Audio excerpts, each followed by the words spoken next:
Fun fact! Every single 3DS game Super Mario 3D Land! has a unique splash screen and little sound.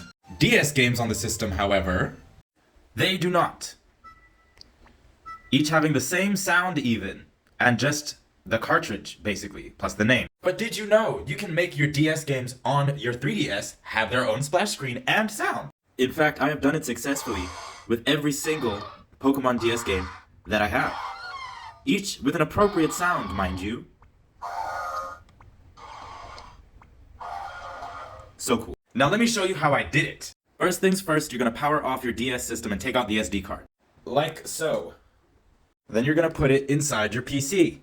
Then you're gonna download a software called YANBF Windows. Then you're gonna open this up and open Generator and then open YANBF GUI. Once you have verified that it is working and running, you can minimize or close it, and then you can copy whatever DS games you want onto the SD card of your Nintendo 3DS. I would make a folder called ROMs and then put it in the folder for NDS, for example.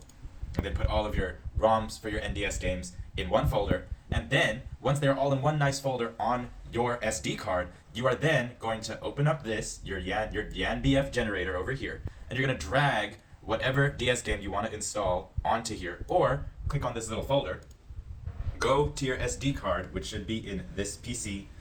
There's the SD card, 3DS SD card. Then you're going to go to ROMs, and then go to NDS, and then click on whatever ROM you want. I'm going to click on, notifications, Need for Speed. And then it adds Need for Speed. Then you're going to click this little download button, and it is going to generate a CIA file for you. Now once it is generated, it is going to show up in your YANBF folder right there. There's the CIA for Need for Speed. You are then going to copy that CIA file into your SD card, preferably in a folder that says CIA. Bam, bam, there it is. You're going to eject your SD card and put it back into your hacked 3DS. Once we are back on our 3DS, you're going to open a software called FBI. That's how you're going to install the CIA file. See what they did there? Once in FBI, you're going to click on SD card, find where your CIA files are, and then install Need for Speed right here. Install CIA. Or you can install and delete it. Once it is installed, press OK and then exit by pressing B a bunch of times, pressing start. It should now appear as a little gift or something on the front over here. There it is.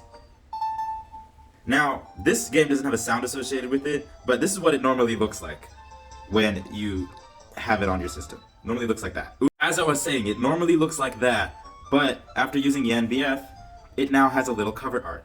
But for games that are more elaborate like Pokemon, they will have their own sound and unique graphic for each Pokemon game.